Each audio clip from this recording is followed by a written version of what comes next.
Welcome to This Week in East Brunswick. This month marks the 30th anniversary of East Brunswick's adult school.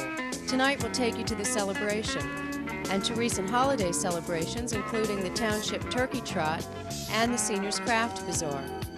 Then it's back to the high school for the Battle of the Bands and a preview of Woody Allen's God and Death. These stories and more tonight on This Week in East Brunswick. But first, a look at Channel 8 programming for next week. Tone up for the holidays Monday morning at 10 with Lenore Kulik on Look Great, Feel Great. At 10:30 on Stories from the Library, Ann Burlingame shares some favorites from her childhood with local 4-year-olds. The risks of radon are discussed Tuesday night at 7 on Channel 8 Special Edition. And at 7:30, You and Your Money focuses on year-end investments. Business Bylines follows at 8 and features Dennis Adams, Executive Director of the Association for the Betterment of Middlesex County. Next month, Spotlight on Education offers the opportunity to see East Brunswick's gifted and talented education in action.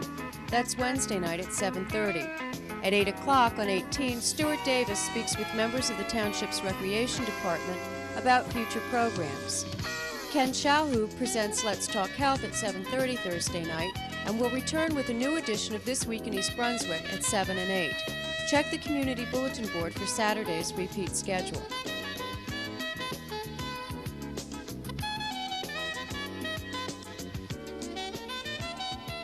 Hi, I'm Amy Fisher, and I'm the Director of Community Relations for the school system. Tonight is a very special event. It's the 30th anniversary of the East Brunswick Adult and Continuing Education Program, and I have with me Dr. Phyllis Klugerman, who is the supervisor of the program. Hi, Phyllis. Hi, Amy. How do you feel about tonight? Very excited. I'm having a good time. What is happening here tonight? And we have a cross-section of our adult school programming. We have a flower arranging demonstration here, and we had word processing, Lotus 1, 2, 3. We have a whole bunch of computers and printers, and we're doing demonstrations with that. Our adult basic skills, our handicap program, Middlesex County College is here. Lots of fun stuff. How long have you been the director of the adult school? I have to tell, they'll know how old I am. 17 years. Wow, you've seen a lot of big things happen then in 17 years. I've seen a lot of wonderful things happen here in 17 years. Great. Well, congratulations, and we wish you 30 years more of good luck. Lorraine Schoenthaler is a former member of our Board of Education, and she's been a member of the Advisory Board of the Adult and Continuing Education Program for a long time. Since when, Lorraine? I think I've been on the committee about 25 years. And what kind of changes have you seen in the program since then? When we were first involved, I think the most popular courses were the oil painting classes. We have one section now. There's been an emergence of the computer programming, and a lot of people are interested in that now, and I think they're interested in exercise and fitness, those kinds of courses now. How do you feel about having been on the board for so long? Does it make you feel proud of the whole procedure? Well, I think that this has always been an important part of our community, and I've enjoyed being with it. When I was first on the committee, I was a younger suburban housewife, and now I have become a senior citizen on the committee. So you've seen everything happen in that time. Well, you really deserve a lot of credit for being here for so long, and thanks for being here tonight. Our school district prides itself on excellence in all areas, and the adult school certainly is one of them. Over the years, I'm sure there have been thousands and thousands of people who have benefited from the many courses and many activities that have been offered through our adult and continuing education program. Some individuals have completed their high school education here. Others have learned new skills, which I'm sure have been helpful to them in their jobs and vocations. And one of the reasons that our adult program is so successful is that it continually is revised and is continually expanded.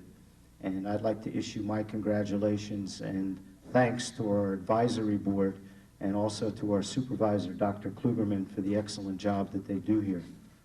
This is on behalf of Mayor Jack Sinagra. Whereas the East Brunswick Adult and Community Education Program has been a visible and vital force in the community for the past 30 years, and whereas the Adult and Community Education Program has had an impact on thousands of lives, challenging them to grow and be creative, challenging their energies and their expertise, and fulfilling many cherished dreams. And whereas the Adult and Community Education Program has served between 50 and 60,000 students during the past 30 years, and whereas the program is now celebrating its 30th anniversary, now therefore be proclaimed that Jackson Agra, Mayor of the Township of East Brunswick, hereby congratulates the Adult and Community Education Program and calls upon the community to pay tribute to this outstanding achievement. Congratulations. Thank you very much.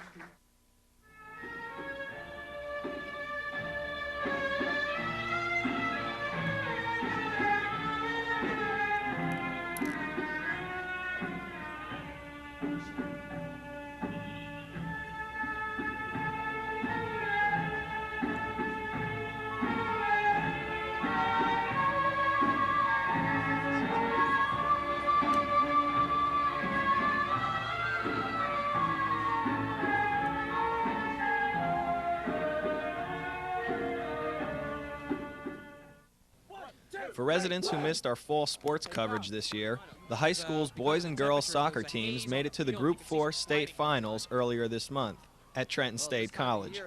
The boys, coming in with a record of 19 wins and 1 loss, played a tough game against Columbia, who beat the Bears 4-1. The last time the Bears were in the finals was in 1984. The following afternoon's game was the Lady Bears game against Westfield. This was the 3rd year in a row that East Brunswick and Westfield have met in the finals. The girls came into the game undefeated with a record of 20-0 and were ranked 3rd in the nation. Westfield was ranked 16th.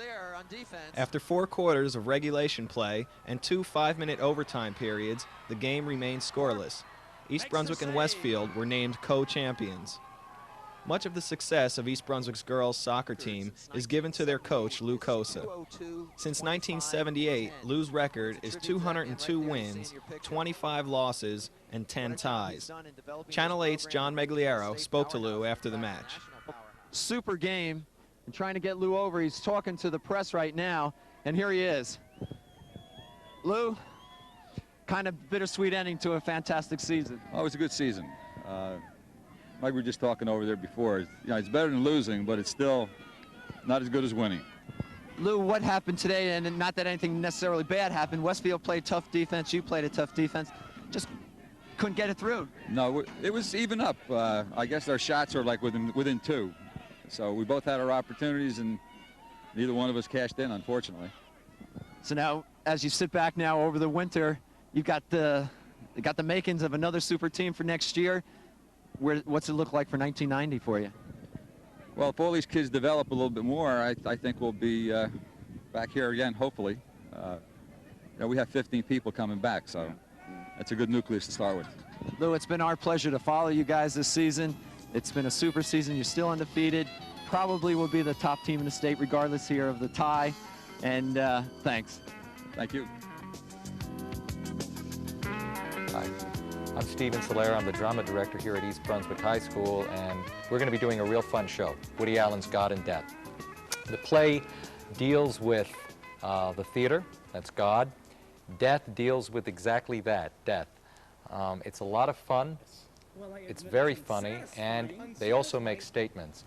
We have some great performers in the show. We have James Cass and Michael Fleming from last year, Kerry Compreki, Jennifer Creesh, Josh Block, Michael Riego, and Kerry Myers will also be doing one of the leading roles in the play. The show will be presented on December 7th, 8th, and 9th. On the 7th, we're asking that people who are handicapped and special education people through the continuing ed program here at the school come for free. So we welcome those people that night. We welcome them any night, but especially that night because it is for free. And then the show officially opens that Friday the 8th and Saturday the 9th. Really love to see you folks come this time. We got a really good show, and it's a lot of fun, and the folks here have worked real hard. What? Meaningless. It's empty. What, the ending? Of course. What are we discussing? We're discussing the ending. We're always discussing the ending. That's because it's hopeless. Well, I admit it's unsatisfying. Unsatisfying? It's not even believable. The trick is when you write a play to start from the ending. Get a big, strong ending, and then write backwards. I have tried that. I got a play with no beginning. That's absurd. Absurd? What's absurd? Every play must have a beginning, middle, and end. Why? Because everything in nature has a beginning, middle, and end. What about a circle? Okay, a circle has no beginning, middle, or end. But they're not much fun either. Diabetes, think of an ending. We open in 3 days. Oh, not me. I'm not opening this turkey. Hey, I have a reputation as an actor, a following. My people expect to see me in a suitable vehicle. May I remind you that you are a starving, out-of-work actor whom I've generously consented to let appear in my play in an effort to assist your comeback. Starving? Yes. Out of work? Maybe. Hoping for a comeback? Perhaps. But a drunkard? Never said you were a drunkard. Well, that's because I'm also a drunkard. Well, what do I do? Do I run or do I hide? I'll run and hide. Oh. Who are you? Who are you? Kleinman. Did you hear screams? Yes, and I got scared. I didn't know where they were coming from. Oh, that doesn't matter. What's important is they were screams, and screams are never any good. I'm frightened. Let's get out of here. Wait, I can't go too far. I have something to do. You're involved in the plan too? Aren't you? Not exactly. I can't seem to find out what I'm supposed to be doing. You haven't heard anything about Hacker? You're Kleinman. Right. I think I heard something about a Kleinman. I don't remember what. What? You know what Hacker is? Do you know where Hacker is? Hacker was murdered. What? I think it was Hacker. Hacker's dead? I can't remember whether they said Hacker or someone else. No one's sure of anything. Nobody knows anything. Oh, this is some plan. We're coming up. We're dropping like flies. Maybe it wasn't Hacker. Well, to tell you the truth, it's hard to keep track. And what's a young girl like you doing, like yourself, doing on a night like this? I'm used to the streets at night. Oh? Well, I'm a prostitute. Oh. I never met one before. I thought you'd be taller. I didn't embarrass you, did I? Well, to tell you the truth, I'm very provincial. Yes? Well, I don't even stay up this late. I mean, never. Unless I'm sick, but barring extreme nausea, I sleep like a baby. Well, you're out on a clear night. Tickets can be purchased at the door. It's $4 a head. So, see you there.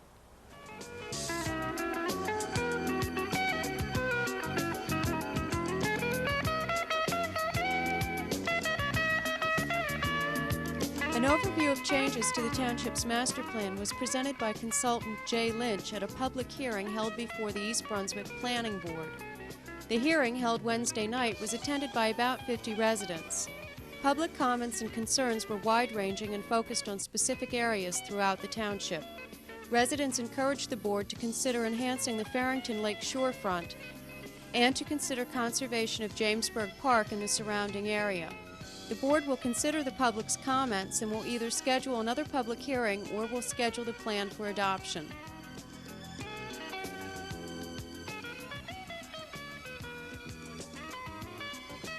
Welcome.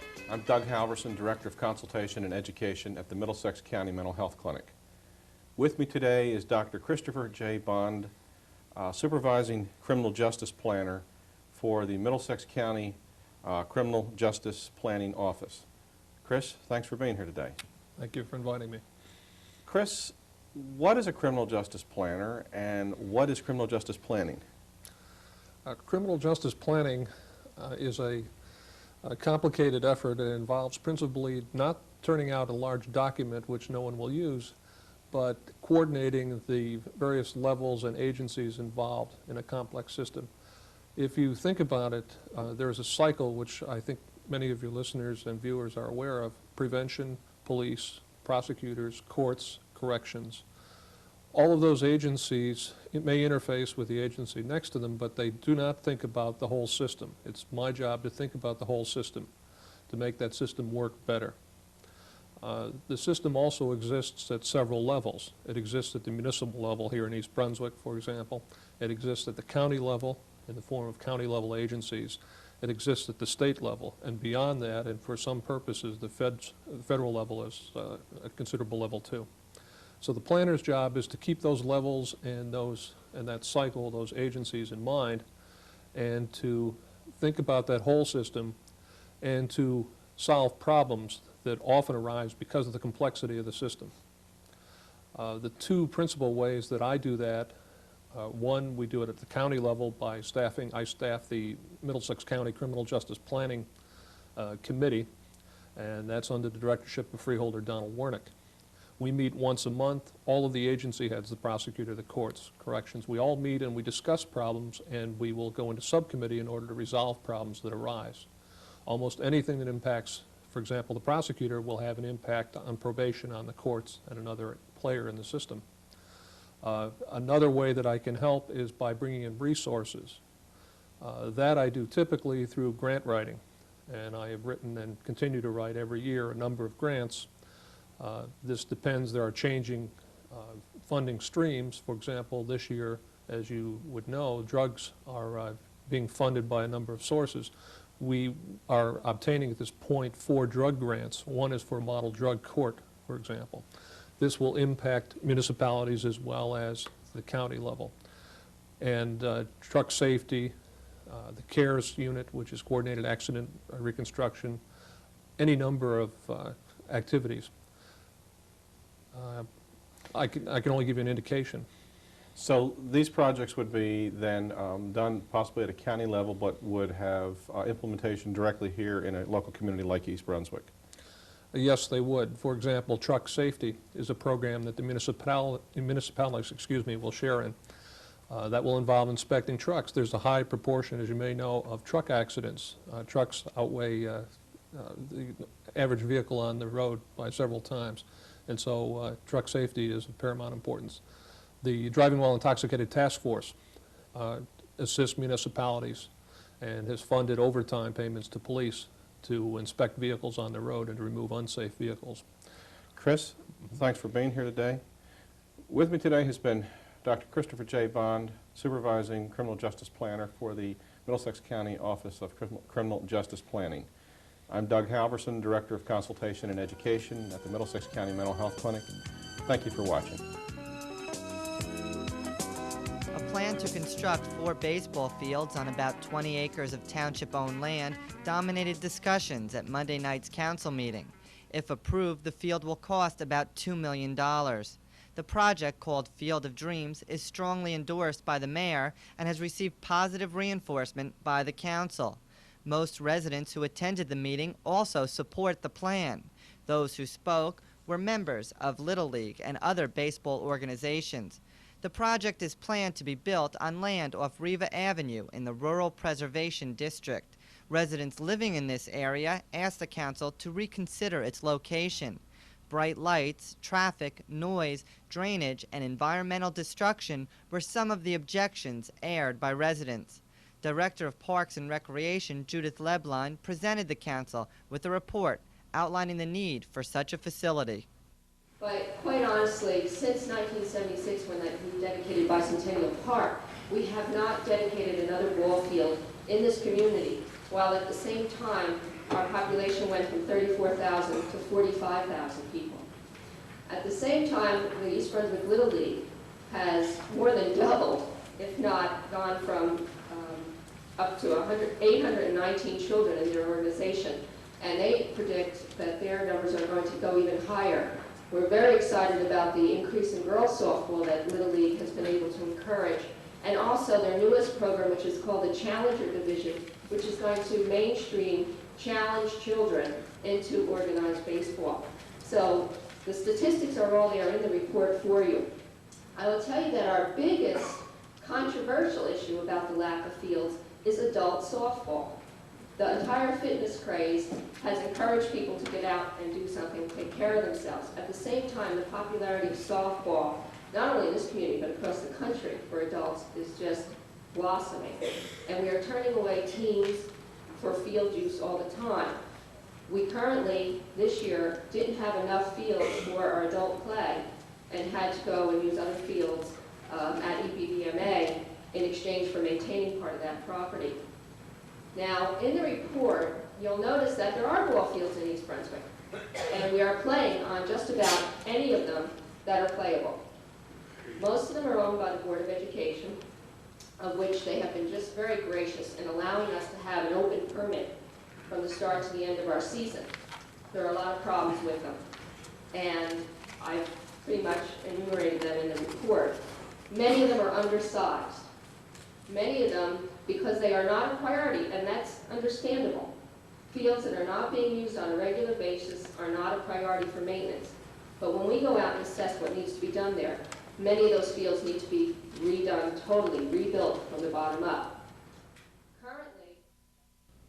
Handicap facilities, restrooms, concession stands, batting cages, and bleachers are some of the other items included in the plan.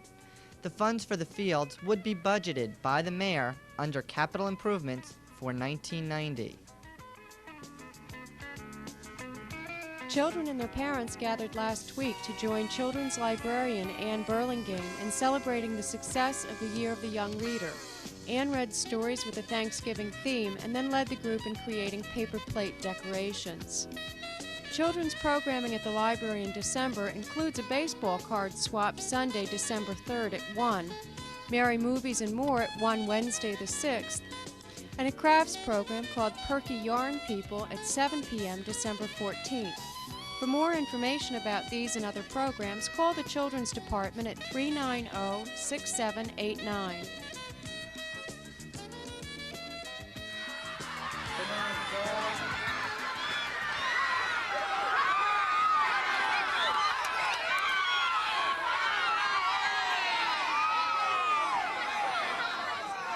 Hi, I'm Karen Burke, manager of East Brunswick's Division of Recreation, and we're here today at the East Brunswick High School track field to celebrate our 26th annual Turkey Trot. We have races that begin with preschoolers and we go right on up to senior citizens, and in the midst of it all we also have a race for cross country, which anybody can register, from young folks right on up to adults. We're here today, the crowd is just beginning to come. The turkeys are for first place winners only. We give ribbons to first, second, and third places and a little plaque for the winner also to hang up on the wall. This is a family event, and one that we hope that every year will grow and grow more and more. Behind us, you'll be able to see that there's people getting ready to run the races. Our high school coaches from East Brunswick High help us to produce this extravaganza. We expect about 500 or 600 people here at least today. And my favorite part of the entire day is to see the little ones. I think probably is my first preference. And then to be aware of the commitment that some of our senior citizens make. So we're looking forward to a great day today. We have been blessed with wonderful weather. And next year, this Sunday before Thanksgiving, come on down to East Brunswick. We always have the Turkey Trot. So if you didn't make the 26th annual, come out next year to the 27th and take home a turkey and have your Thanksgiving on us. See ya.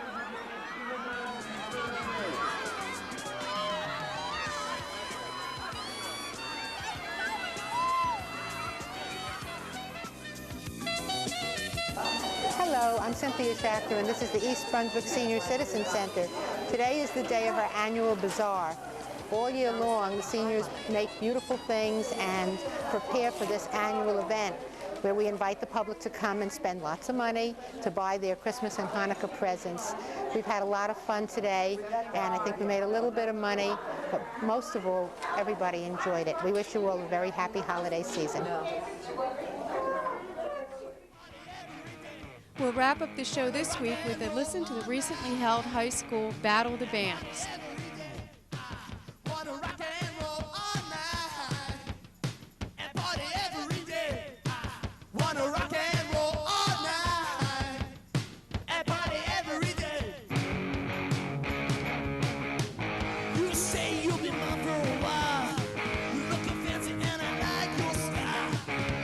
Drive us wild, we'll drive you crazy.